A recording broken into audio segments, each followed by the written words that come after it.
ꯇꯥꯕꯤꯔꯤꯕ ꯈ꯭ꯋꯥꯏ ꯄꯨꯝꯅꯃꯛꯄꯨ ꯇꯔꯥꯝꯅ ꯑꯣꯛꯆꯔꯤ꯫ ꯉꯁꯤꯁꯨ ꯃꯍꯧꯁꯥꯒꯨꯝ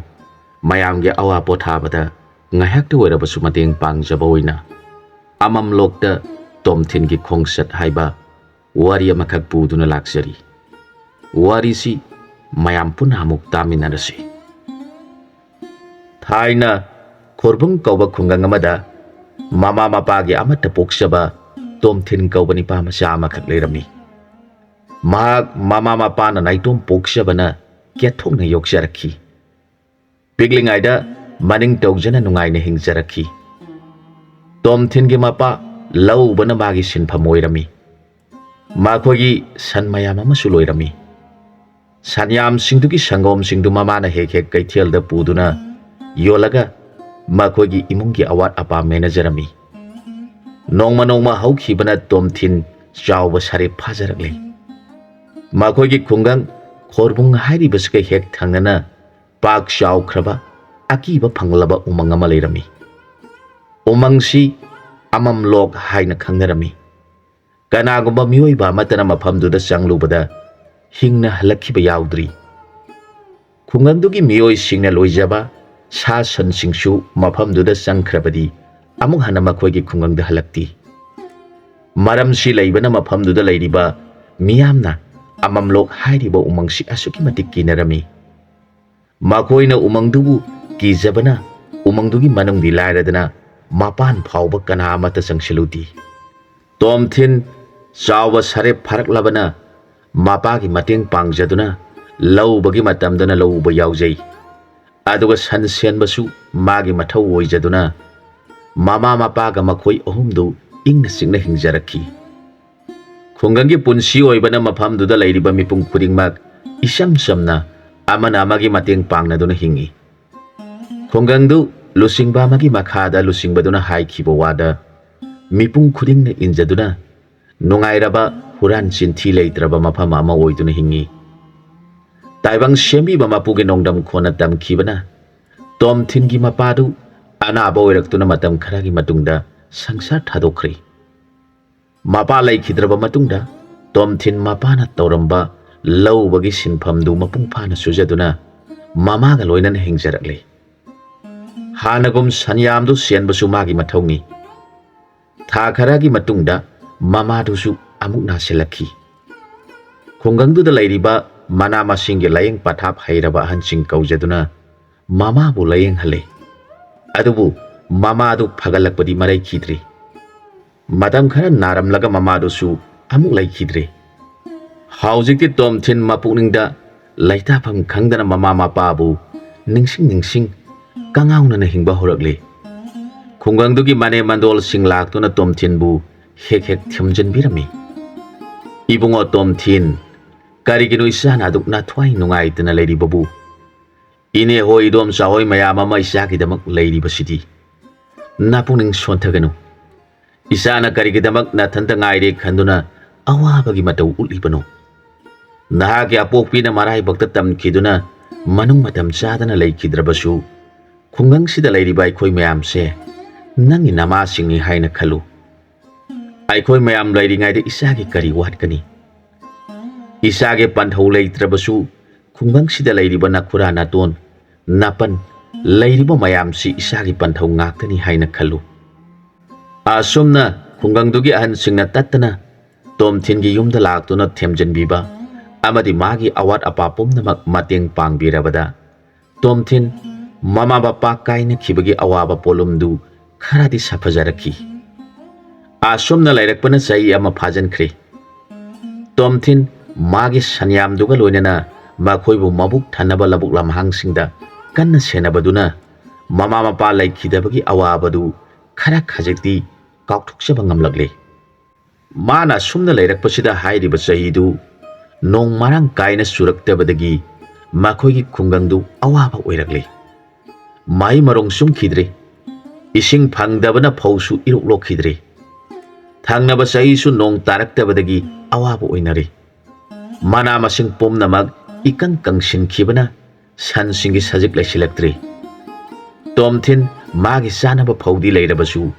ꯃꯥꯒꯤ ꯁꯟꯁꯤꯡꯒꯤ ꯃꯆꯤꯟꯖꯥꯛ ꯂꯩꯔꯛꯇꯕꯅ ꯃꯊꯃꯣꯏꯗꯨ ꯌꯥꯝꯅ ꯋꯥꯔꯛꯂꯦ꯫ ꯇꯣꯝꯊꯤꯟ ꯇꯧꯐꯝ ꯈꯪꯖꯤꯜꯂꯛꯇ꯭ꯔꯕꯗ ꯈꯨꯡꯒꯪꯗꯨꯒꯤ ꯂꯨꯆꯤꯡꯕ ꯑꯣꯏꯔꯤꯕꯗꯨꯒꯤ ꯃꯅꯥꯛꯇ ꯂꯥꯛꯇꯨꯅ ꯍꯥꯏꯖꯔꯛꯈꯤ꯫ ꯏꯄꯟ, ꯅꯆꯥꯅ ꯏꯄꯟꯒꯤ ꯅꯐꯝꯗ ꯀꯔꯤꯒꯨꯝꯕ ꯋꯥꯐꯝ ꯑꯃꯠꯇ ꯍꯧꯗꯣꯛꯆꯒꯦ ꯍꯥꯏꯗꯨꯅ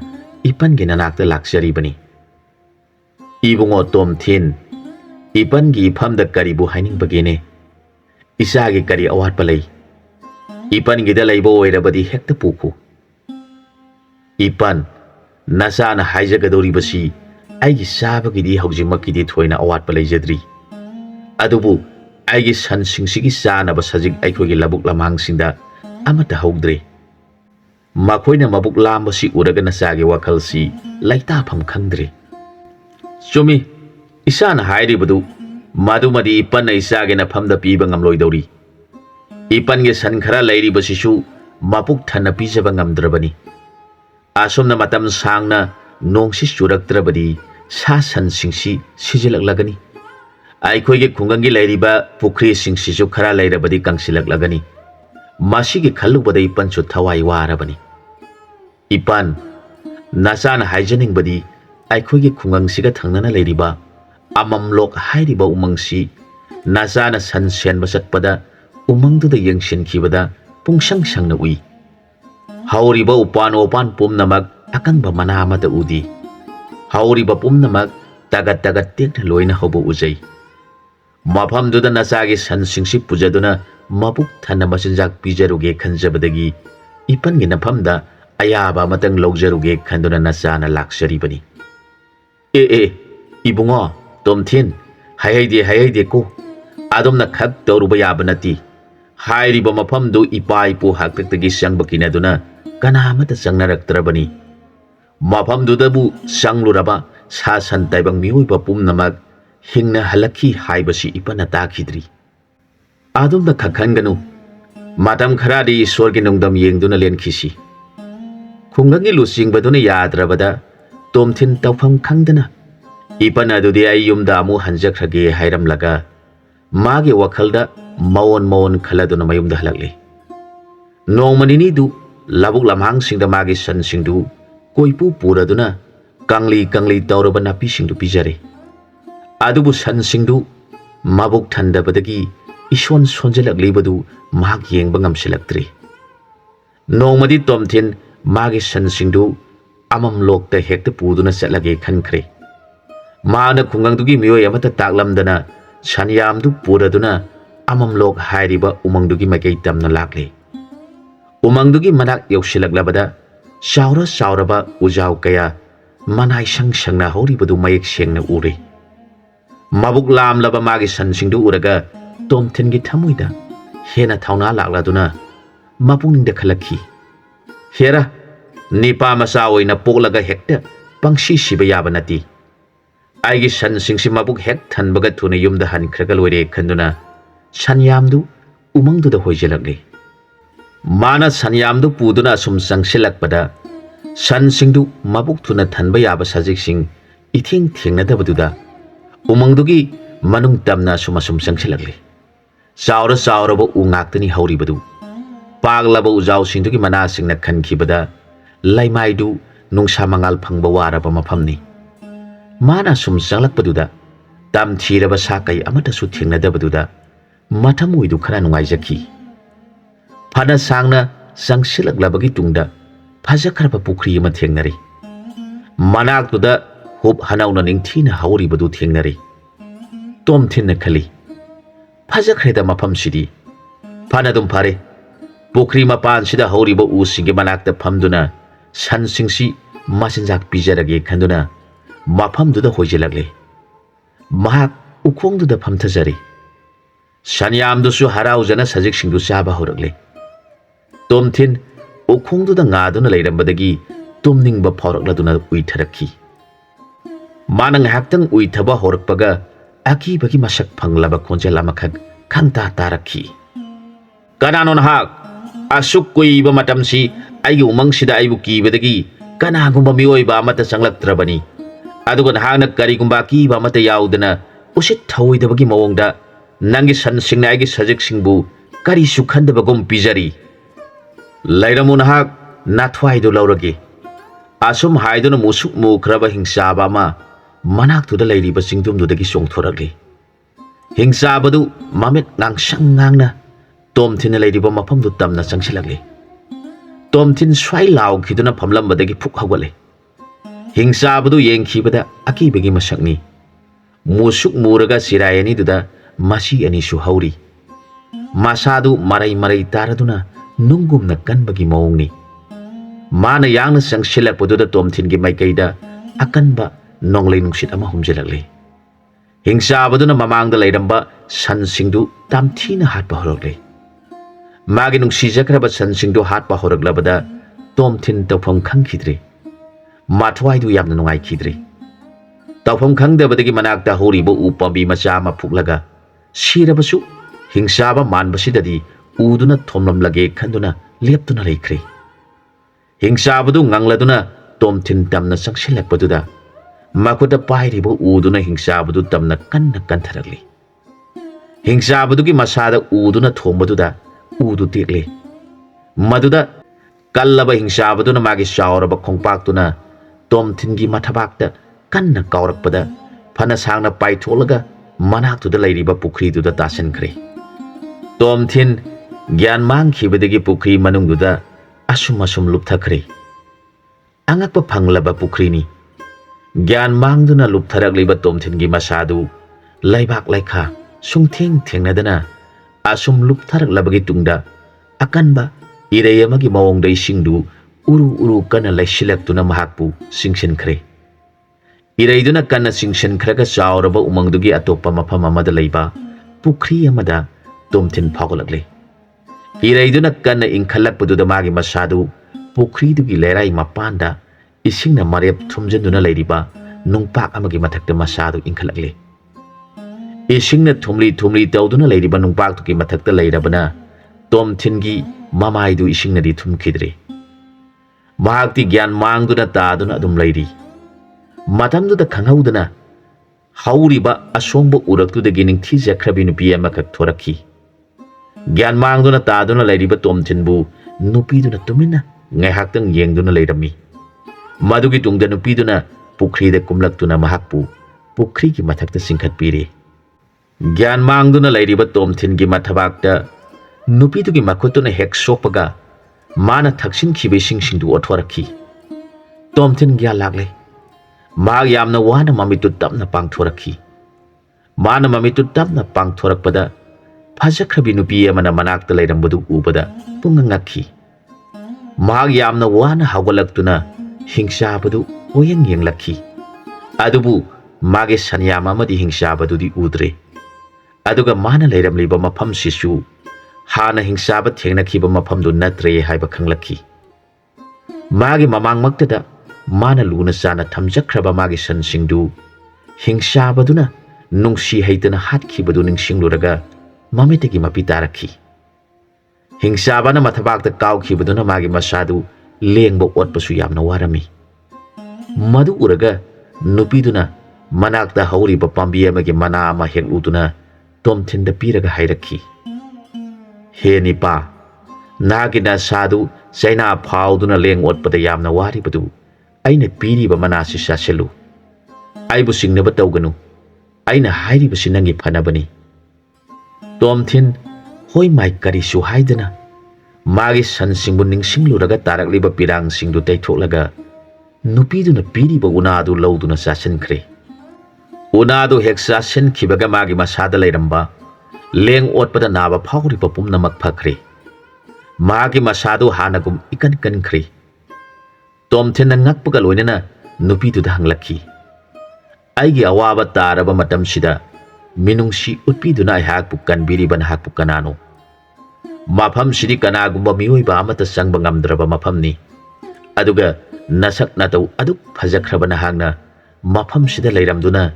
ꯈꯨꯗꯣꯡꯊꯤꯕ ꯇꯥꯔꯕ ꯑꯩꯍꯥꯛꯄꯨ ꯃꯇꯦꯡ ꯄꯥꯡꯕꯤꯔꯤꯕꯁꯤ ꯑꯩꯍꯥꯛꯀꯤ ꯄꯨꯛꯅꯤꯡꯗ ꯑꯁꯨꯛꯀꯤ ꯃꯇꯤꯛ ꯉꯛꯏ." ꯃꯗꯨꯗ ꯅꯨꯄꯤꯗꯨꯅ ꯍꯥꯏꯔꯛꯈꯤ, "ꯍꯦ ꯅꯤꯄꯥ, ꯅꯍꯥꯛꯅ ꯃꯤꯑꯣꯏꯕ ꯑꯃꯠꯇꯅ ꯆꯪꯕ ꯉꯝꯗ꯭ꯔꯕ ꯎꯃꯪꯁꯤꯗ ꯀꯔꯤꯒꯤꯗꯃꯛ ꯆꯪꯂꯛꯂꯤꯕꯅꯣ? ꯅꯔꯥꯏꯕꯛ ꯐꯕꯅ ꯅꯍꯥꯛꯅ ꯇꯥꯔꯛꯈꯤꯕ ꯄꯨꯈ꯭ꯔꯤꯗꯨꯒ ꯃꯐꯝꯁꯤꯗ ꯂꯩꯔꯤꯕ ꯄꯨꯈ꯭ꯔꯤꯁꯤꯒ ꯁꯝꯅꯕ ꯑꯣꯏꯕꯅ ꯏꯁꯤꯡꯗꯨꯒꯤ ꯏꯔꯩꯅ ꯅꯍꯥꯛꯄꯨ ꯆꯦꯜꯂꯛꯄꯗꯒꯤ ꯃꯐꯝꯁꯤ ꯌꯧꯔꯛꯇꯨꯅ ꯅꯍꯥꯛꯀꯤ ꯅꯊ꯭ꯋꯥꯏ ꯍꯤꯡꯖꯔꯤꯕꯅꯤ꯫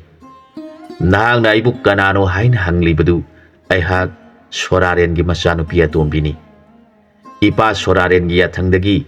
aikhoi isininaw tarena mafam sibu pali khaidokna duna ngaklibani. Hadaki saisi aigi pali tabana aina ngaklibani. Asomna aikhoi isininaw tarena sina duna ngaklakpana umangsida lairiba lai singi luraba mafam singbu fatraba hingsaba singna khudum chanba ngamdribani. Oh, adudi nahak heloi atombi haibadura. Mani, aihak heloi atombini. Ipa Soraren aibu mafam sidadi irik khombi haina kaubi. Aduna aigi ming irik khombi kawi. Nahak mafam sida kuithana leiraganu.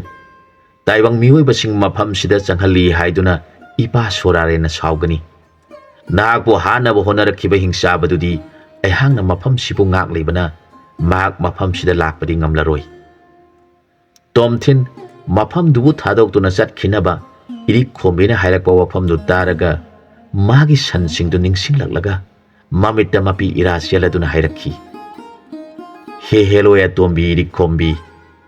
Aigiri sangsar sida aigi sansingdu natana kanasu leijadraba misakni. Aihakna makhoibu yaudana aigi yumda hankhibada aihak hingningba haibadu aigi ifamda leiraroi.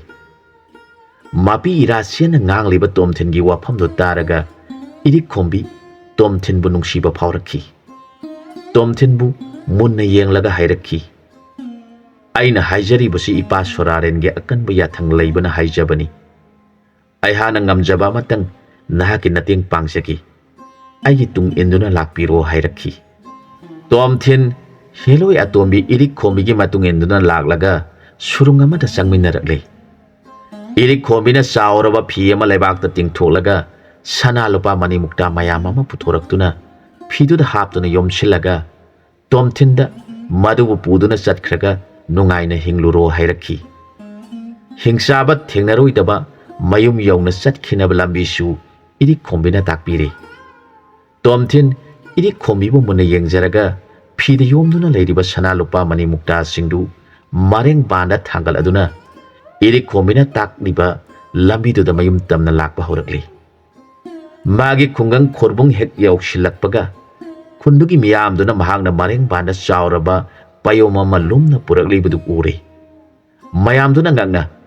ibungo Tomthin kadaida chalubano nangbu ngarangdagi udi nangi sansingdusu amata leibu udi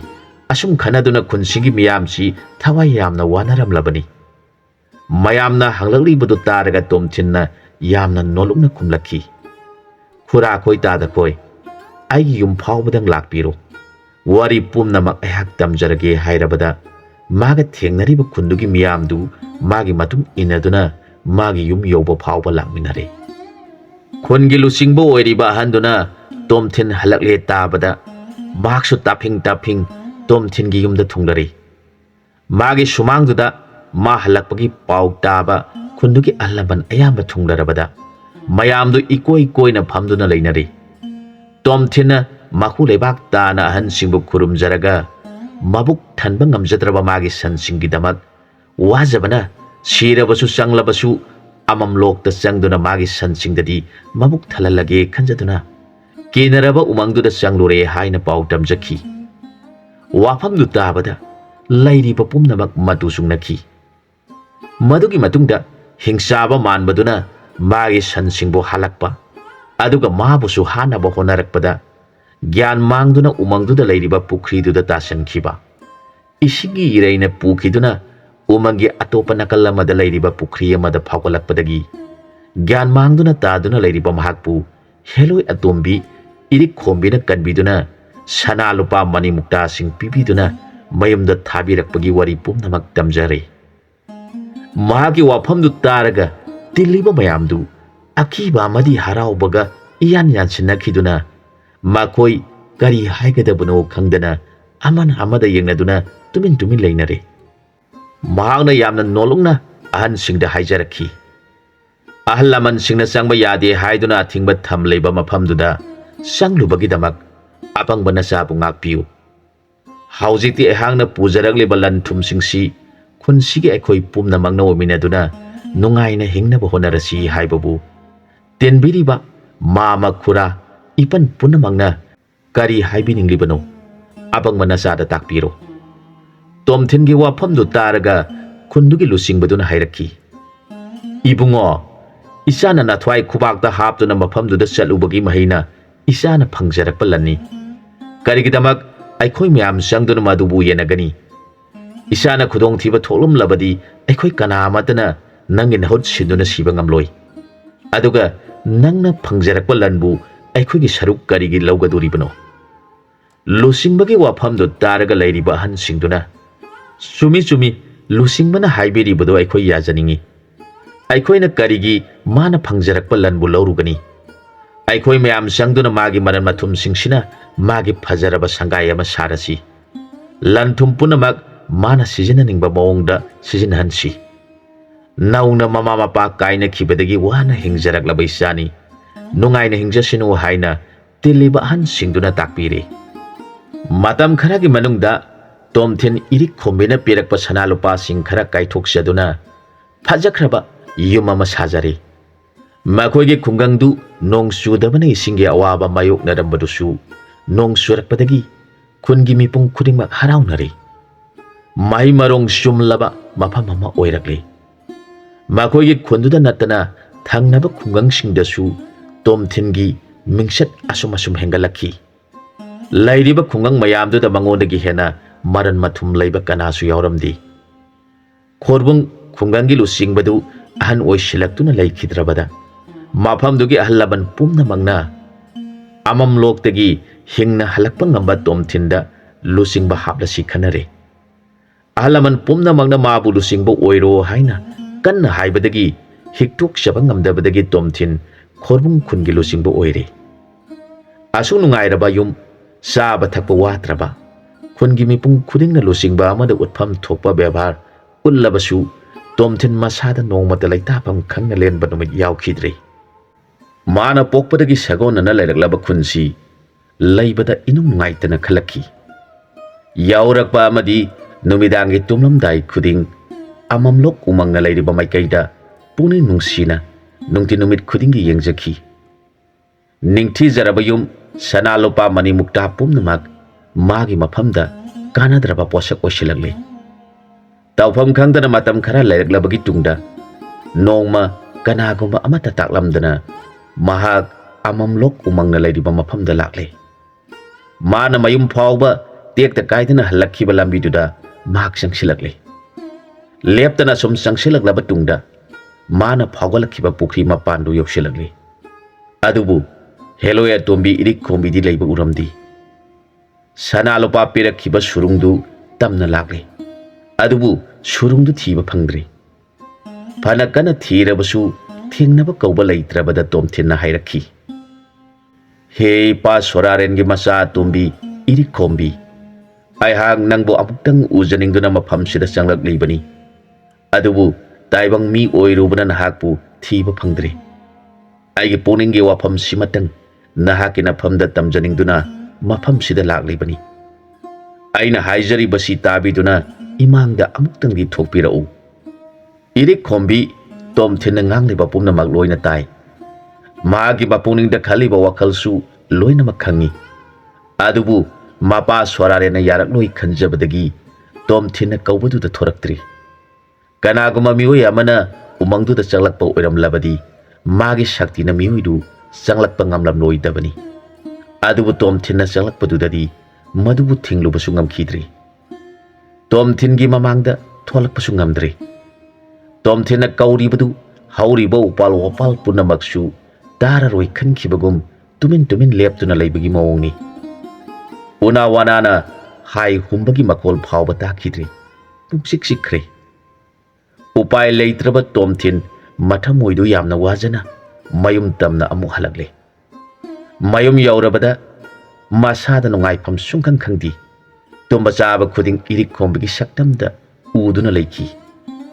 ꯅꯣꯡꯉꯥꯜꯂꯕꯗ ꯎꯃꯪꯂꯣꯝꯗ ꯑꯃꯨꯛ ꯂꯥꯛꯄ ꯍꯧꯔꯛꯂꯤ ꯉꯔꯥꯡ ꯃꯥꯅ ꯀꯧꯖꯕꯗ ꯏꯔꯤꯛ ꯈꯣꯝꯕꯤꯅ ꯊꯣꯛꯂꯛꯈꯤꯗꯕꯗꯨ ꯅꯤꯡꯁꯤꯡꯂꯒ ꯃꯥꯒꯤ ꯊꯃꯣꯏꯗꯨ ꯑꯁꯨꯛꯀꯤ ꯃꯇꯤꯛ ꯋꯥꯖꯈꯤ ꯋꯥꯈꯜꯗꯨ ꯅꯨꯡꯉꯥꯏꯐꯝ ꯈꯪꯗꯅ ꯂꯥꯛꯈꯤꯕꯅ ꯃꯥꯅ ꯆꯠꯀꯗꯧꯕ ꯂꯝꯕꯤꯗꯨ ꯃꯊꯣꯡ ꯃꯔꯝ ꯈꯪꯈꯤꯗꯕꯗꯒꯤ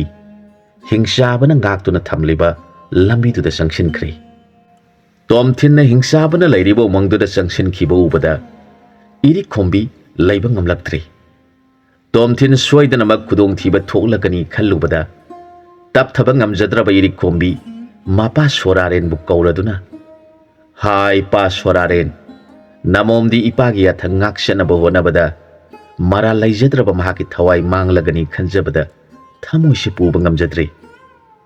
namom laibak thibina maki thawai bu kanba ngamjahoudrabadi namomgi thamoisi kairagani ipana yaba pibiduna hingsabana ngangliba umangi saruksida nasana sangjabada ayaba pibiro hairaga hingna hina kablagli Swararen heloya tombina thamoi sokna mabu kaujaraga kablakpadu taraga akastagi heloya tombigi nakong datanaba asumna takpirakli ipagi tombi nahangna hingsaba kang suba hairibadu hatpa ngamloi adubu magi matam naksilagli ipana loina ure khangli nahana nungsijariba tomthin hairibani paduna natrabadi kang suba hingsaba hatpa ngamloi Mapa soraren ge wadu taraga irik kombi yamna ngakna hangjarakhi ipa ibungo matau karamna aduk shakti laikhraba phatkidraba hingsabadubu taibang mi oiraba mahangna hatpa ngamgadori bano ipa ge tombi nahangna khangjanaba samlapna ipa na taklage taro thaina laiba kauba ningthaugi masani pa amaga kangsuba kauba mantri gi macha amaga makoyani si mai masing tamhanabagi damak arapa singon amada lainingduna leiba oja amagi manakta thamlami laibagi mapaning thau minung si syauba dharma masak khangbaning thauni matam pumnamakta laibak prajagi yaiphanabada khanbaning thauni kangsu-bagi mapa mantrina matam punamakta mabuk phatana khanba matau karam tawraga ningthaubo hatuna mahana ningthau oigadagi haibasida khanduna laiki mapa singi puksel singdu makogi masa singda sulauduna laiba minungsi yamna shaurami migi phanabata khali aduga kangsu bana migi phatana bata khali makoyani ojadugi manakta laiduna mahima sing tamlakpada ningthau masa laibagi magonbu uraga ojadu asuki matik piankhri nomagi numit amada ojaduna laiba bu nungsine yengladuna hairakhi ipagi bungo laiba nagi thaugalon bebar menung si shauba nathau da napuning sangjaba punamak uraga ipa pele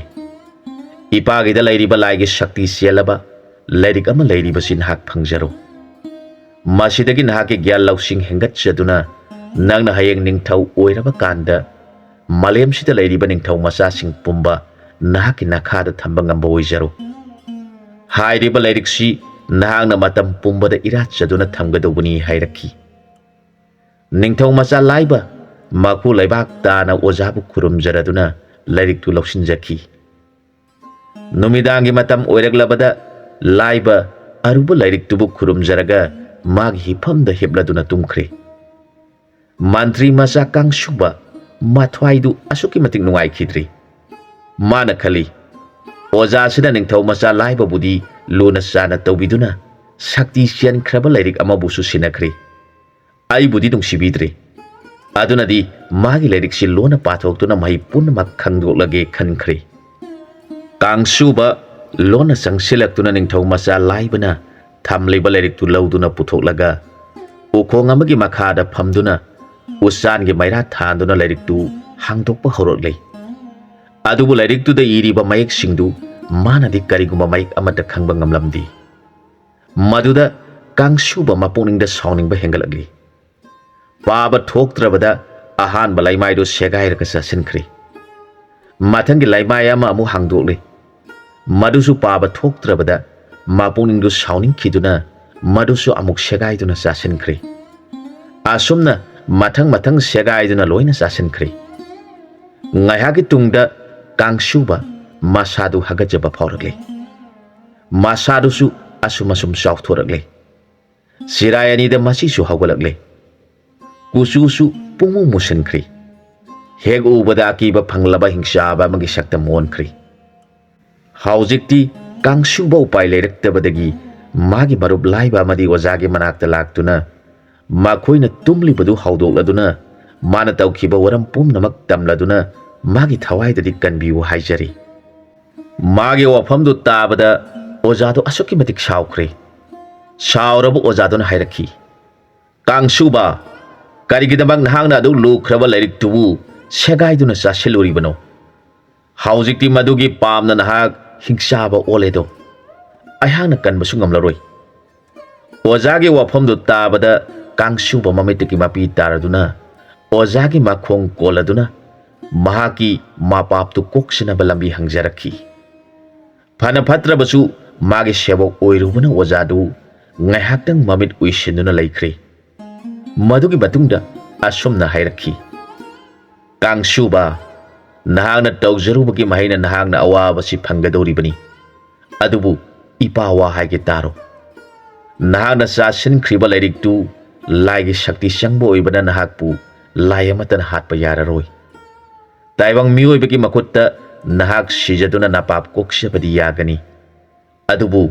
नहाके लंगजरुबा नापापके मतम लोइद्रिबा फावबा नहाक हिंसाबा ओंदुना लैरगनी नहाके नापापतु करंबा मतमदा लोइगनी हाइबदुदी ताइबंग मपुगी अनिंगबनी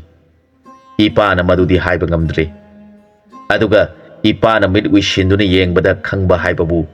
नहाके मरुप धर्म काइद्रबा लाइबना मपोक अमदा नहाकपो हातुना नहाके नापाप कोकपिरगनी हाइबसी इपाना खंगबा ngamle अदुना इपागी कांगसुबा नहाक नंगना तौजरुबगी महिना हिंसाबा ओलबनिना नहाक ngasiदगी हौना मिरक्ता लैरगनु अमम लोग हाइरिबा उमंगदुदा लैदुना नंगी मरुप लाइबना मापोक अमदा नंगबो हालबा मतमदु ngaiduna लैरुरो हिंसाबा कांगसुबा ममितगी मपी तारगा ओजाना ताकपिरिबा अमम लोग हाइरिबा उमंगदुदा चतख्रे अदुगा लाइबसु नोंगानबगा ओजाबु खुरमलबा मतुंगदा कोनुंगदा हनखिदुना मपानिंग थौ अमदी मंत्रीगी मफमदा थोखिबा थौदोक पुनमक तमजखी पुमनमक मथवा यामना वानखी अदुबु उपायदि लेखिद्रे धर्म काइद्रबा लाइबना निंगथौ ओइरक्तुना मतम सांगना नुंगाइना पानखी इपागे तोम्बी मासिनी कांगसुबना हिंसाबा ओनखिबगी वरी हौजिक्ति महाकपु हानबगी मतम ताइबंग मपुना तमखिबदु यौरक्लबनी नहाना नुंसिजरिबा तोमथिन हाइरिबदु निंगथौ मचा लाइबना ओलक्पा मपोकनी सोरारेनगे वाफमदु तारगा हेलोया तुमिना हाइजरखी इपा इबुंगो महाक्ति मगुल लैख्रबा निंगथौ लाइबना ओलक्पा मपोक ओइरबसु हंदकी मपोकसिददी मिसम अमु ओइना पोकलुबना हिंसाबा कांगसुबबु करमना हातपा ngamgadoribano हाइबसिदा नसागे थमोय वादबा ngamjadi इपागे Tombi पोमना Maksi ताइबंग मापुना नहाके नतेंगना कांगसुबा हिंसाबबु तोमथिनना हानबा तमख्रबनी नहाके नतेंग याउदनदी तोमथिनना हिंसाबदु हातपा ngamloidoribani इपा Ibungo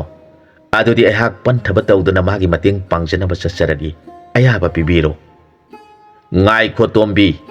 ipa wa haikige nahana tawgaduribadu hana khangkho mamangi mapokta ningthau macha laiba amadi mantri ki macha kangsubana ojagi manakta mai tamlingaida makhoina sizinaramba thangsingdu mafamduda hauriba khongnang amagi makhongda phumduna leiribani kangsubana hingsaba onkhibagi thawdoktudagi ningthau macha laiba wakhal nungai khidabana nongan baga ओजाबु खुरुमलगा कोनुंगदा हंजख्रगे हाइरबदा ओजानासु अयाबा पिबीरबदा माना पाइरंबा थांगदु फावबा पुबा काउखिदुना सगोल थौदुना कोनुंग यौखिबनी तुंगदा ओइरकदबा पुनमक खंगलाबा ओजादुना मखोयनिगी थांगदु खोंगनांगदुगी मखोंगदा फुमदुना थमलंबनी तोम्बी नाना खुदकसिदा मफमदु तमना चतुना थांगनिदु लौरुरगा तोमथिनदा माना ममांगी मपोक्ता पाइरंबा थांगदु सिनौ अदुगा कांगसुबदना नंगना पाइजरंबा थांगसि लौजरो assume हाइदुना लंगसिलु मतमदुदा कांगसुबना थांगदुबु हेक उबदा मागिया लाक्लगनी मागी मपाप कोक्सिनबगी मतम ओइरगले खंगजरगनी तोमथिन पाइरिबा थांगदु उजरगा मागी मरुप लाइबबु निंगसिंगलकनी मरुप नुंगसिखिबना मागी हिंसाबु ओइबगी शक्ति पुनमक मांगख्रगनी मतमदुदा तोमथिन माबु हाललु Ipagi tombi masini nangna tawgadoribasi haujikte nahangna umang ngakpasi toktuna Tomthin ga loinana miyoibasingi yaifanaba thabak tawruknaba matamdu lakli nabungo oiragadauba mahaki mateng pangba sassaro hairakhi mapa sorarengi wafamdu taraga irikhombi mapabu khurumjaraga mamo nungaina khudaktuda laiba amadi kangsubana pairama thangsingduna leiriba khongnangdugi makhong yaukhre asomdana Tomthin mapam marang khangdana sum sangsilakpaduna hingsaba kangsuba yamna saukhraduna laurokle hai hai lamhen bani pa karigino nahangna amuksu mafamsida lakliba nahan mukti naraibak phabana pukhri da tasin khibadagi nathwaidu hingkhibani aduga amuk ngasisu karisu thausadana lakli ngasidi nangina thwaitri laurage leramuk khangani Tomthin hingsabana laurakpadu khangta tabada kangauna na satlambadu gyan khangak lakhi Tomthin sap leplaga mathanta khalakhi ai hakti irik khombige wakhalda tarang amada tauduna hingsabagi laifamsida changloredana haujikte ai hak karigidamak kiduna siangani mana ngamlagana aibu hatkrasnu aisu ai yaroiba pangal putoktuna maga thengnagani ngamlagana mabu halagi danjadu de irik khombi Tomthin gi manakta yorakle Tomthin bu yengjaraga irik khombina hairakhi ibungo hingsabasi thangsina hatrabadi yararoi thangsi loksin biduna hingsabaga lanthingnabiwo haiduna mana mamang mapokta pairamba thangdu pirabada Tomthin su haraujaduna thangdu baikhri yangna sangsilagliba kangsubada irik khombina laurakhi hai hai kangsuba haiba hingsaba aigi ibungona makota thang pairabanina khulai yaudaba nangonda khulai thabadu aigi ibungogi mingsat mangani nangna pairamba thang sining singlibra yengjau madu pairaga aigi ibungoga lanthengnaba ngambra yengjau hairaduna kangsubagi thangdu mana laklibadugi makai tamna langlakli mamangda tarakliba thangdu hek ubada kangsuba matu sungkhri thangduda muna yengduna leikri mana pairamba thangdu paikhatjaraga Tomthinda muna yenglakpada mangda lepliba mahaksi magi marup ningthau macha laibagi anawa mapukni haiba khangkhri matamasuk sangbasi uraktraba magi marupu urakpaduda kangsuba mapi iraselakle magi mapap koksanaba matam lakle haibasu khangkhri matamduda magi masadu khangson son tharakhi mana sasan khiba lairiki sakti du hojikti magi mapap koksanaba matam laklabana sakti du phajankhri kangsubada mabu hatpinaba magi marupu sawandrabadi yararoi khanduna mapi iraselabsu noksinaduna laurakhi hai hai nipa nanakta heloya to bidu leptuna leibududa nak napal kare khodak sida nangina thwai lauduna heloya to bidu agi shabata hongi khangani nahak leiramu kangsubana lauralibudu taraga Tomthin yamnamak shaukhiduna makoda thangsang du paiduna hingsaba tamna chensilagli hingsabasu magi marupu sawandrabadi mabu hatpiraroi khanduna asauba sakpam saraduna magi thangdu paiduna Tomthin tamna changsilagli makoi animak thangdu kana yanarakhi ngaihaki tungda Tomthin hingsabagi mathabakta magi thangduna thillabada hingsaba laimai thakta tutharakhi laimai da turaba hingsaba mapi rasyana Tomthin bu mapuning nungsine yengjarakhi tanjaduda irik khombisu makoi anigi manakta changsilakhi hingsaba kangsubada mapuning nungsina mamitegi mapi taraga hairakhi minungsi sauraba aigi phanabada khanbiduna lakpikhiba aigi nungsiraba marup ngasidi ai hakpele aina tawjarubagi mahaina matam asuk sangbasi hingsaba oiduna wana nangbu ngaijarakpani minungsi sauraba nahakti matam pumbada taibang sema mapuna thaujanbiba oisinu hairamlaga kangsuba hingsaba mathwai thare ngaihaki tungda magi masadagi mangalama thorakhi aduga lairik ama onkhiduna Tomthin gi manakta tarakhi tauriba thawong punamaktu uraga Tomthin asuki mating ngakhi Tomthin na ngaglibadu uraga irik khombina mabungo bu yenglaga mapa swararena libirakhiba wari pumnamak tamjarabada Tomthin hingsaba kangsuba ꯃꯃꯥꯡꯒꯤ ꯃꯄꯣꯛꯇ ꯃꯥꯒꯤ ꯃꯔꯨꯞ ꯃꯟꯇ꯭ꯔꯤꯒꯤ ꯃꯆꯥꯅꯤ ꯈꯪꯖꯔꯕꯗ ꯃꯄꯨꯛꯅꯤꯡ ꯅꯨꯡꯁꯤꯅ ꯀꯥꯡꯁꯨꯕꯕꯨ ꯌꯦꯡꯖꯔꯛꯈꯤ꯫ ꯃꯐꯝꯗꯨꯗ ꯀꯥꯡꯁꯨꯕꯒꯤ ꯃꯊꯧ ꯃꯉꯝ ꯄꯨꯝꯅꯃꯛ ꯇꯧꯔꯝꯂꯒ ꯏꯔꯤꯛ ꯈꯣꯝꯕꯤꯒ ꯂꯣꯏꯅꯅ ꯃꯥꯒꯤ ꯂꯥꯏꯔꯤꯛ ꯄꯥꯏꯖꯗꯨꯅ ꯃꯌꯨꯝꯗ ꯍꯜꯂꯛꯈꯤ꯫ ꯇꯣꯝꯊꯤꯟ ꯑꯃꯗꯤ ꯏꯔꯤꯛ ꯈꯣꯝꯕꯤ ꯂꯥꯏꯔꯤꯛꯇꯨꯅ ꯇꯥꯛꯄꯤꯕ ꯈꯨꯗꯤꯡ ꯏꯟꯖꯗꯨꯅ ꯅꯤꯡꯊꯧ ꯔꯥꯅꯤꯒꯨꯝ ꯌꯥꯝꯅ ꯅꯨꯡꯉꯥꯏꯅ ꯑꯋꯥ ꯑꯅꯥ ꯇꯥꯔꯕ ꯀꯌꯥꯒꯤ ꯃꯇꯦꯡ ꯄꯥꯡꯖꯗꯨꯅ ꯃꯇꯝ ꯁꯥꯡꯅ ꯅꯨꯡꯉꯥꯏꯅ ꯄꯥꯟꯈꯤ꯫ ꯃꯇꯥꯡ ꯑꯁ꯭ꯋꯥꯏꯗ ꯋꯥꯔꯤꯁꯤ ꯂꯣꯏꯁꯤꯟꯖꯔꯦ꯫ ꯑꯅꯧꯕ ꯋꯥꯔꯤ ꯑꯃꯗ ꯃꯌꯥꯝꯒ ꯄꯨꯟꯅ ꯑꯃꯨꯛ ꯊꯦꯡꯅꯃꯤꯟꯅꯔꯁꯤ꯫